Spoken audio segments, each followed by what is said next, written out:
আপনি খেতে খেতে টিভি দেখেন? মানে ছোট খাবার নয়, মানে আমরা যে সিনেমা দেখতে দেখতে খাই সেই খাবার নয়, মানে লাঞ্চ বা ডিনারের সময় টিভি বা ওটিটি দেখেন? মানে নিজেকে সারাক্ষণ একটা চলমান স্ক্রিনে ইনভলভ করে রাখেন কি খাওয়ার সময়? নিশ্চয়ই রাখেন।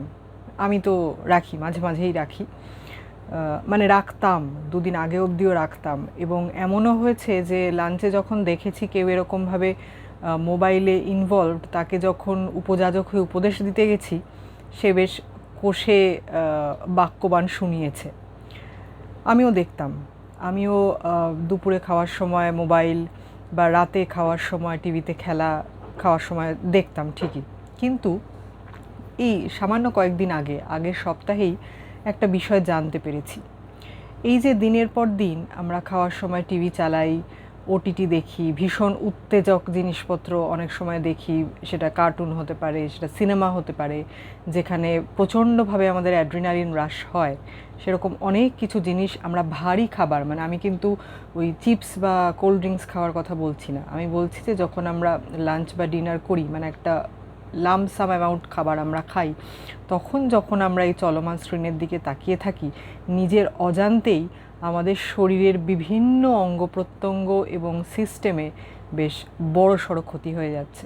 তো আজকে জ্ঞানবাণী দেওয়ার জন্য এটা বলছি না, এটা আমি নিজে শিখেছি ঠেকে। মানে আমিও দুপুরবেলা যখন খেতাম সামনে একটা কিছু চালিয়ে রাখতাম, আমার মনে হতো সেটা বিনোদন হচ্ছে, কিন্তু এই দিনের পর দিন বিনোদনের সাথে থাকতে গিয়ে আসলে আমাদের ক্ষতি হয়ে যাচ্ছে। কিভাবে হচ্ছে আপনি খুব মনে করে দেখুন তো। গতকাল রাতে যে ডিনারটা খেয়েছেন, যে তরকারিটা খেয়েছেন আইপিএলের ম্যাচ দেখতে দেখতে, সেটা স্বাদ আপনার মনে আছে? বা কি খেয়েছেন সেটা কি আদৌ মনে আছে? দেখবেন খুব কষ্ট করে মনে করতে হচ্ছে। এটাকে বলে মাইন্ডলেস ইটিং। এর একটা খুব মানে সাংঘাতিক সাইড এফেক্ট আছে।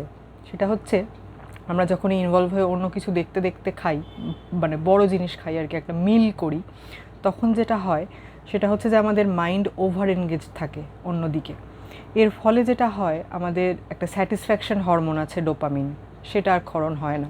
মানে সেটা আস্তে আস্তে এরম হতে হতে এতটাই ক্ষতিগ্রস্ত হয় সেই হরমোনের ক্ষরণ, যে আমাদের সেটা শরীরে পার্মানেন্ট এফেক্ট ফেলে।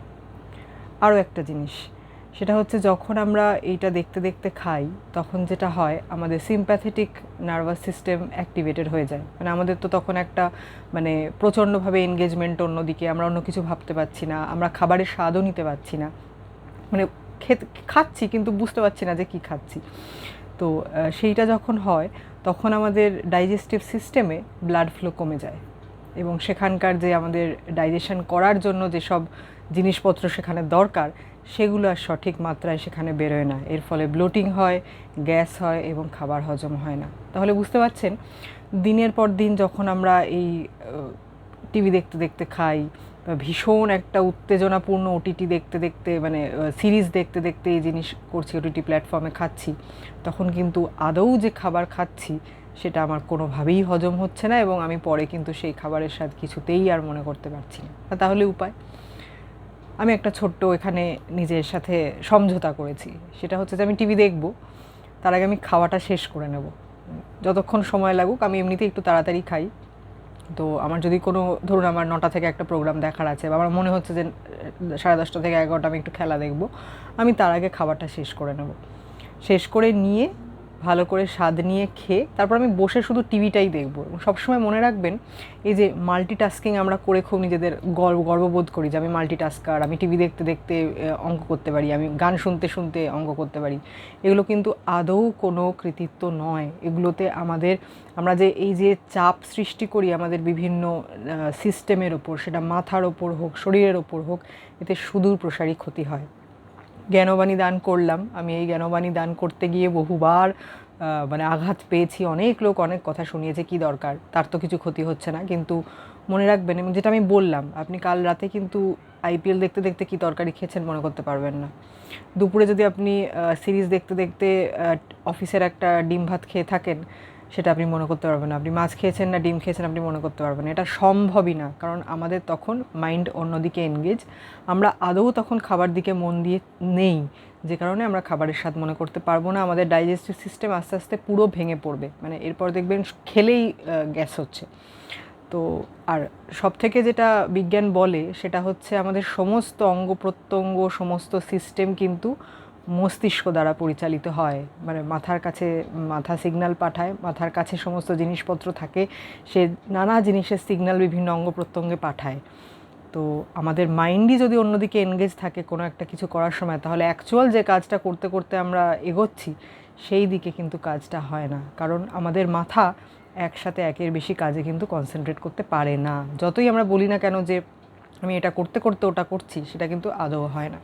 এটুকু শুধু মনে রাখবেন, খাবারটা তাড়াতাড়ি খেয়ে নিয়ে তারপর যদি টিভি দেখি বা তারপর সবাই মিলে একসাথে গল্প করতে করতে খেলাম, নিজেদের মধ্যে একটু আদান প্রদান করতাম। মানে যারা এই স্ক্রিনে অ্যাডিক্টেড তাদের তো অন্যদের সাথে কথা বলার সময় থাকে না, খাওয়ার সময় নয় আমরা সেটুকু একটু করলাম, অন্যদের সাথে কথা বললাম, ছেলে মেয়েদের সারাদিনের কীভাবে কাটালো সেটা জানলাম, মা বাবার সাথে একটু গল্প করলাম, তারপর আবার সবাই মিলে একসাথে টিভি দেখলাম।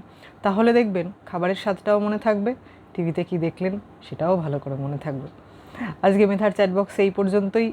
একটু অন্যরকম বিষয় নিয়ে জ্ঞান দিলাম, জ্ঞানই বলছি কারণ আমাকে লোকে বলেছে যে এই বিষয় নিয়ে আমি খুব স্ট্রিক্ট এবং আমি এই বিষয়ে জ্ঞানদান করি, তো সেটাই নয় করলাম, ভালোর জন্যই করলাম, কারণ আমার সবসময় এই চ্যানেলের মারফত পজিটিভিটি স্প্রেড করাটাই উদ্দেশ্য থাকে।